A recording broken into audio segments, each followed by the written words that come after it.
무기력도 학습된다.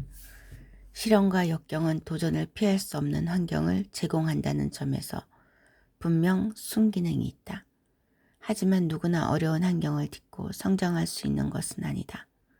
불운한 성장 환경 속에서는 대부분이 위축되고 주눅이 들어 실패한 인생을 살기 쉽다. 따라서 실현과 역경이 어떨 때 순기능으로 작용하고 어떨 때 역기능으로 작용하는지 잘 이해할 필요가 있다. 도전 정신과 정반대되는 개념이 무기력이다. 도전 정신에 대해서 이야기하기 전에 먼저 무기력이 어떻게 형성되는지 알아보자. 긍정 심리학의 창시자 마틴 셀리그만은 불운한 환경에서 성장한 아이들의 무기력하고 소극적인 태도가 선천적인 것이 아니라 학습으로 만들어진다는 사실을 발견하였다. 셀리그만은 24마리의 강아지를 A, B, C 세 그룹으로 나누어 상자에 넣고 간헐적으로 전기 충격을 주는 실험을 했다. A그룹에는 코로 레버를 움직이면 전기 충격을 스스로 멈출 수 있는 환경을 제공하였다. B그룹은 가죽끈으로 묶어 놓아서 전기 충격이 주어져도 스스로 멈출 수 없는 상황에 두었다. C그룹은 상자 안에 두되 전기 충격을 가하지는 않았다. 24시간 뒤 셀리그만은 장애물을 넘으면 전기 충격을 피할 수 있게 만들어진 상자에 이 세 그룹을 옮겨놓고 전기 충격을 주었다. A그룹과 C그룹은 장애물을 넘어 전기 충격을 피했으나 B그룹은 구석에 웅크리고 앉아 무기력하게 전기 충격을 받아들였다. 이는 B그룹이 이전 24시간 동안 어떤 노력도 상황을 개선시키지 못한다는 무기력을 학습했기 때문이다. 이와 비슷한 결과는 여러 동물 실험에서 확인되었다. 인간 역시 통제력이 없거나 실패를 자주 경험하면 아무리 노력해도 소용없다는 무기력이 학습되고 소극적으로 변화한다. 이처럼 피할 수 없거나 극복할 수 없는 환경에 반복적으로 노출되면 실제로 피하거나 극복할 수 있을 때조차 자포자기하게 되는데 셀리그만은 이를 학습된 무기력이라고 명명했다. 특히 유아기는 셀리그만의 실험에서 가죽으로 묶인 강아지들처럼 외부 환경에 어떠한 응전도 할 수 없는 상태라고 할 수 있다. 예를 들면 갓난아기는 배가 고프거나 배설을 하면 운다. 자신이 고통스럽고 불편하다는 것을 울음으로써 전달하는 것이다. 그런데 이에 대하여 아무런 조치를 해주지 않으면 갓난아기는 본능적으로 노력해도 소용이 없다는 무기력이 학습될 것이다. 나는 개인적으로 이런 학습된 무기력이 후천적 자폐와 관련이 있을 것으로 추정한다. 어린 시절의 불우한 가정 환경이 학습된 무기력을 발달시키는 결과를 만든다면 인생의 낙오자가 될 가능성이 높을 것이다. 불우한 환경을 극복하는 힘, 회복 탄력성. 불우한 환경에서도 학습된 무기력이 형성되지 않고 오히려 악조건을 도약의 발판으로 삼아 성공한 사람들은 어떻게 설명할 수 있을까? 이를 설명하는 심리학 용어가 바로 리질리언스다. 역경을 극복하는 힘이라는 뜻인데 우리말로 다양하게 번역되었지만 김주한 교수의 회복 탄력성이라는 용어가 가장 널리 쓰인다. 이 개념은 하와이 군도 카우아이 섬의 신생아 833명이 성인이 될 때까지 40년간 진행된 연구를 토대로 얻어졌다. 키우아이 섬 주민들은 대대로 지독한 가난과 질병에 시달렸고 주민 대다수가 범죄자나 알코올 중독자 혹은 정신질환자였다. 이 섬에서 태어난다는 것은 불행한 삶을 예약하는 것과 다름없었다. 이 연구에 참여한 심리학자 에미 워너 교수는 연구 대상이었던 833명의 신생아 중 불우한 환경에서 태어나고 자라 201명을 추려 어린 시절 겪었던 특정한 어려움과 훗날 나타날 수 있는 특정한 문제의 상관관계를 찾으려 했다. 그런데 이런 열악한 환경 속에서 자란 아이들 가운데 3분의 1 정도는 처음 예상과 달리 성적이 뛰어나고 리더십도 있는 훌륭한 청년으로 자랐다. 이 참 어려운 환경 속에서도 제대로 성장할 수 있는 능력이 회복 탄력성이다. 에미 워너 교수는 회복 탄력성을 지닌 아이들에게서 예외 없는 공통점을 하나 발견했다. 이 아이들에게는 조건 없는 사랑을 베푸는 누군가가 최소한 한 명은 반드시 있었다. 다시 말해 아이를 이해하고 지지하는 어른이 단 한 명이라도 있으면 그 아이는 회복 탄력성을 갖게 된다는 것이다. 이런 사람이 주위에 있으면 불운한 환경이 부정적 경험으로만 기억되는 게 아니라 희망과 꿈을 가질 수 있는 긍정적 경험으로 기억되기 때문이다. 어려운 환경과 조건 없는 사랑이 결합하면 시련과 역경이라도 도전에 좌절하거나 굴복하지 않고 이겨내는 회복 탄력성을 발달시킬 수 있다.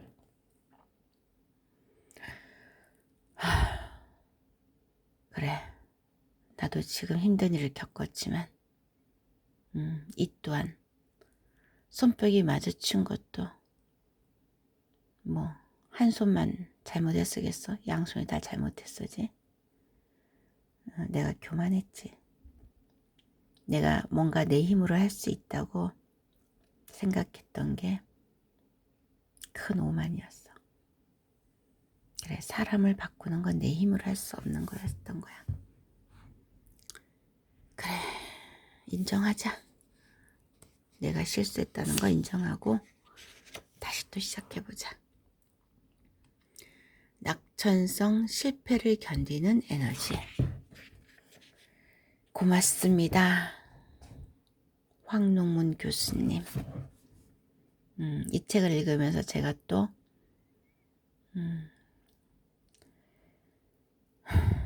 마음을 다잡게 됐으니까요.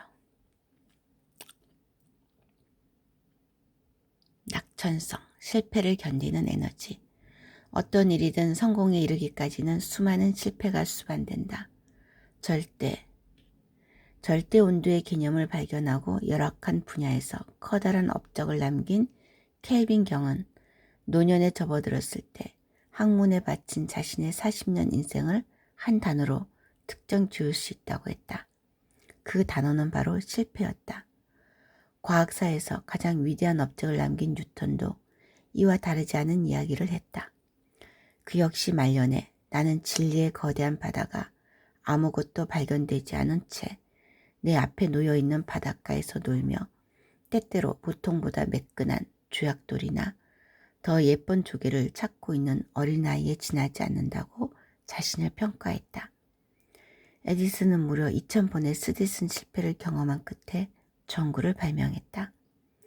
이렇듯 성공은 실패를 견딘 사람에게만 허락된다. 따라서 성공하는 능력은 곧 실패를 견디는 능력이라고 볼 수 있다.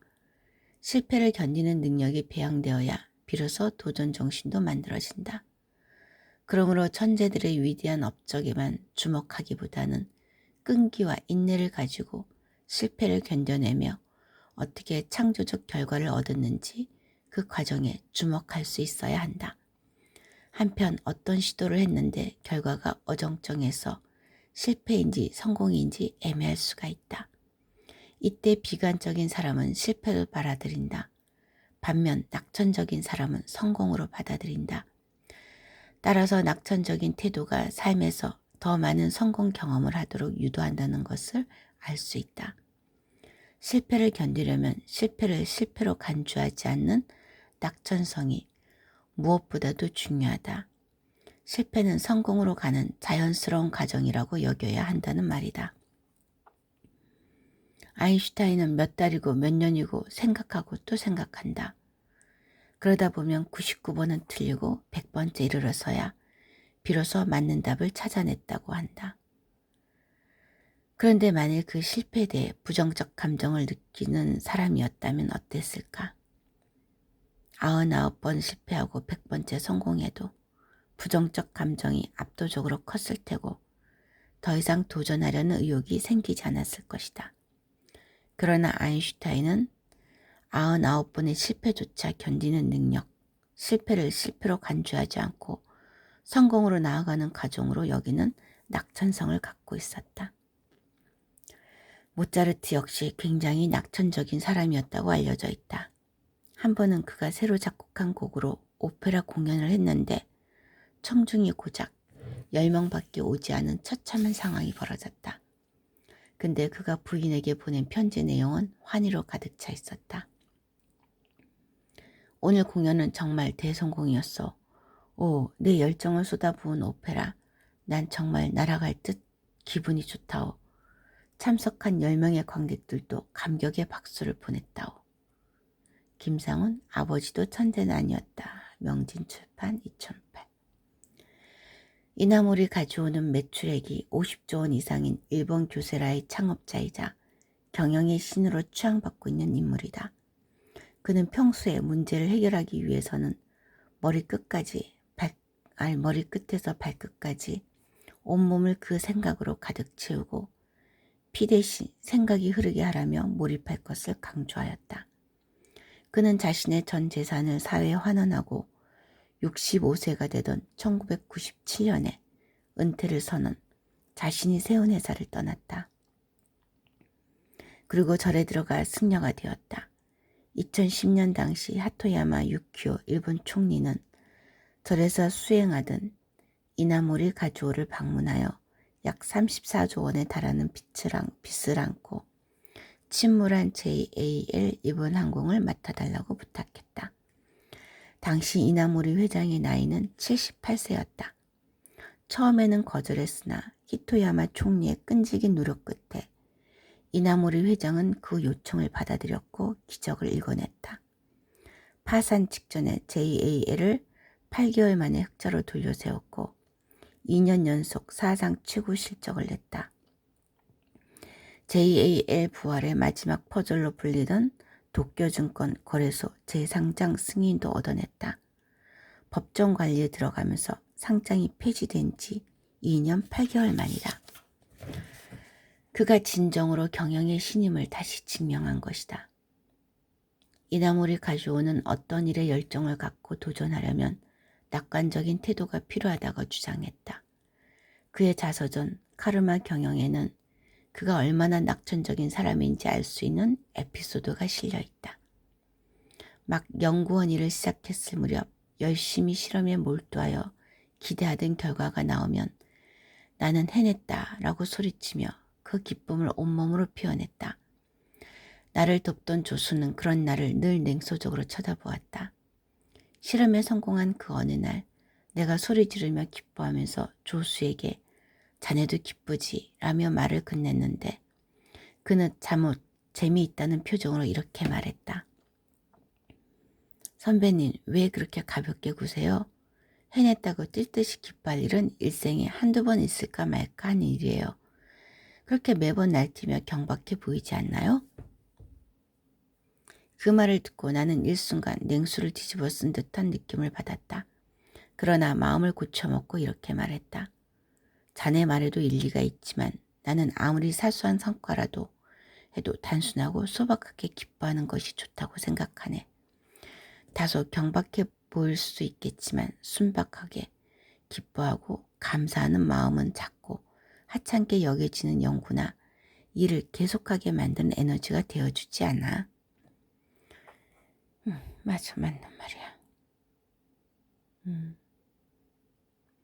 감사하고 기뻐하는 마음을 하찮게 여기면 에너지가 될 수가 없지. 그걸 에너지 삼아야지. 이나모리 가주, 카르마 경영, 김영철 옮김, 서돌 이천호. 이들처럼 큰 실패를 경험하더라도 좌절을 최소화하고 작은 성공에도 즐거움을 증폭시키려는 노력을 해야 한다. 그래야 우리 뇌가 더 많은 성공을 한 것처럼 인식하고 이런 과정이 우리를 낙관적이고 적극적으로 도전을 향해 달릴 수 있도록 하기 때문이다. 멈추지 않는 도전 뒤엔 성취 경험이 있다. 도전 정신이 강한 학생은 아무도 해결하지 못한 난제를 해결하기 때문에 결국 창의성이 높은 결과를 얻는다. 그리고 문제에 매달려 해결될 때까지 포기하지 않는 열정이 있다. 즉, 도전 정신이 있는 학생은 필연적으로 열정과 창의성을 가지고 있다. 산업체의 인사 담당자들을 만나보면 거의 이구동성으로 우리가 원하는 사람은 도전 정신, 열정, 그리고 창의성을 가진 인재이다 라고 이야기한다. 산업체에서는 오랜 기간 일을 하다 보면 결국 도전 정신, 열정, 창의성이 있는 사람들이 중요한 문제를 모두 해결한다는 것이다. 따라서 대학과 같은 교육기관에서는 어떻게 교육을 해야 학생들이 도전 정신, 열정, 그리고 창의성을 가진 인재로 성장할 수 있는지에 대해서 고민해야 한다. 그렇다면 어떻게 교육해야 도전 정신이 발달할까? 우선 셀리그만의 실험 결과로부터 유추해보자. 그가 발견한 것처럼 무기력이 노력해도 소용없다는 경험을 반복함으로써 학습되는 것이라면 무기력과 정반대 개념인 도전 정신은 노력했더니 성공했다는 경험을 반복하면 생긴다고 유추할 수 있다. 즉 다음과 같은 가설을 세울 수 있다. 도전 정신을 발달시키려면 도전에 대한 성공 경험이 많아야 한다. 우리의 모든 경험은 전두엽에 저장된다. 이때 그 경험에 수반되는 감정에 의해 변형을 거쳐 저장된다고 알려져 있다. 도전해도 실패를 거듭하면 도전에 대한 부정적인 감정이 기억되어 도전을 피하려는 소극적인 성향을 갖게 될 것이다. 반대로 성공을 거듭하면 긍정적인 감정이 기억되어 도전에 대한 거부감보다는 호감이 발달할 것이다. 이처럼 적극적인 성향과 소극적인 성향은 타고나는 게 아니라 경험으로 형성된다. 이처럼 예전에는 선천적이라고 믿었던 것들이 모두 후천적으로 결정된다는 사실을 고려하면 결국 경험이 우리를 만들어 간다고 할 수 있다. 따라서 행복하고 성공적인 삶을 살려면 이를 위한 좋은 경험을 많이 해야 한다. 그렇다면 도전 정신을 키우기 위한 가장 교육적인 경험은 무엇일까? 바로 다음과 같은 경험일 것이다. 처음에는 도저히 못할 줄 알았는데 혼신의 노력을 다해서 결국 해냈다. 다시 말해 처음에는 못할 것으로 보였지만 혼신의 노력을 하면 반드시 성공할 수 있는 도전을 반복 경험하면 된다는 것이다. 똑같은 성공이라도 더 힘든 상황을 경험한 후에 성공할 때 값진 경험이 되고 교육적인 효과도 더욱 커진다. 이제부터 앞서 언급했던 가설에 근거하여 도전 정신의 형성과 관련된 구체적인 훈련 방법을 소개하겠다. 해마다 여름이면 학부 4학년생들이 날 찾아와 진학 의사를 밝힌다. 대학원에 진학해 우리 연구실에 들어오고자 하는 것이다. 이때부터 나는 진학 승낙을 한 학생들을 대상으로 창의성, 도전정신, 그리고 몰입 능력을 향상시키기 위한 신중하게 계획된 연습을 지도한다. 우리 연구실에 들어오기까지 남은 시간은 대략 6개월. 학생들이 내 말을 가장 잘 듣는 기간이다. 말을 듣지 않으면 내가 진학 승낙을 번복할 수 있다고 생각하기 때문이다. 그래서 이때가 도전 정신을 키우고 몰입 훈련을 키우기에 가장 이상적인 기간이다. 몰입 훈련을 위해 도전할 문제는 두 종류다. 첫 번째는 수업 내용이 이해되지 않는 부분, 두 번째는 중고등학생 또는 대학 과정의 수학이나 과학 문제 중에서 어떻게 풀어야 할지 모르는 문제이다. 이런 수준의 문제는 학생이 포기만 하지 않으면 끝내 풀 수 있기 때문에 성공할 수밖에 없는 도전이다. 수업 내용 중 이해되지 않는 부분은 교과 과정에 나오는 만큼 관련 책을 읽고 차분하게 오랜 시간 생각하면 대부분 이해할 수 있다. 또한 중고등학교나 대학 과정의 수학이나 물리 문제도 관련 내용을 공부하고 오랜 시간 고민하면 대부분 풀린다.